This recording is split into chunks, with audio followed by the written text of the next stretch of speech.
En ce milieu du mois d'août, la Yame Series Benelux fait sa rentrée sur le karting Genk, mais la météo est plus automnale qu'estivale avec des averses de pluie assez régulières.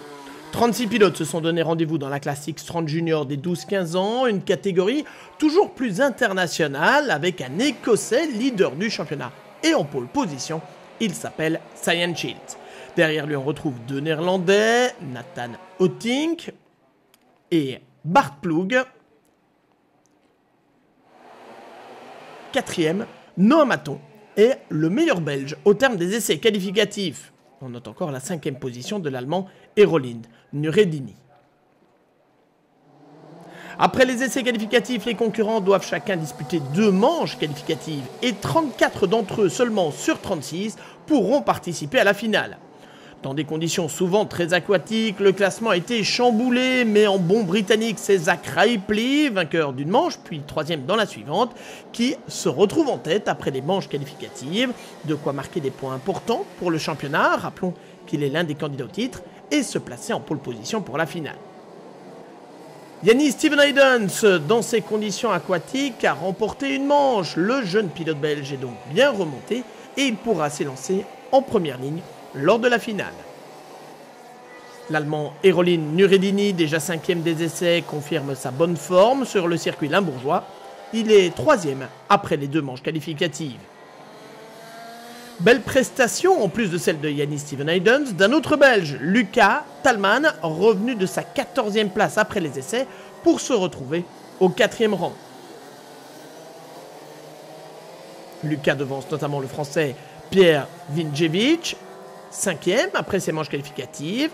Quant au poleman Cyan Shields, le leader du championnat, il est retombé à la 6e position. Grande nouvelle, il ne pleut plus pour la finale. La piste est bien grasse, mais tous les favoris optent pour des pneus slick. Ceci dit, Zach Ripley doit avoir le cœur qui bat un peu plus vite que d'habitude au moment de se placer en pole position devant Yannis Stevenhaydens. Le Belge a l'avantage de bien connaître ce circuit de Genk et il espère en profiter. Sur la 2e ligne, Erolind Nuredini, l'Allemand, est toujours bien présent. Lucas Talman, autre pilote belge, se retrouve lui en 4e position. Et puis Pierre Vinjevic, 5e, devance donc Cyan Shields, le leader du championnat qui doit s'élancer depuis la 3e ligne et espère néanmoins marquer quelques points importants.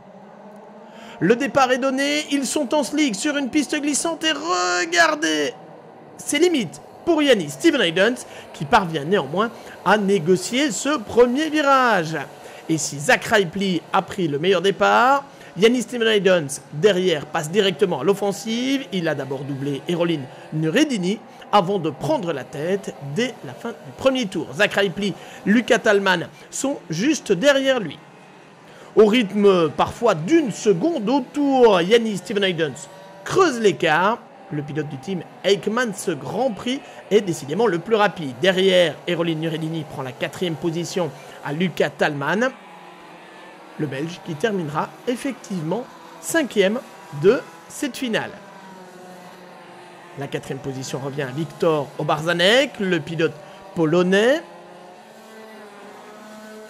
Sur le podium, on retrouve Erolind Nuredini, décidément dans tous les bons coups, à Genk. Et qui se retrouve derrière Zach Ripley. Alors certes, Zach Ripley n'a pas gagné cette fois, mais il marque des points très importants pour le championnat, surtout que Cyan Shields termine seulement 10e après un week-end compliqué.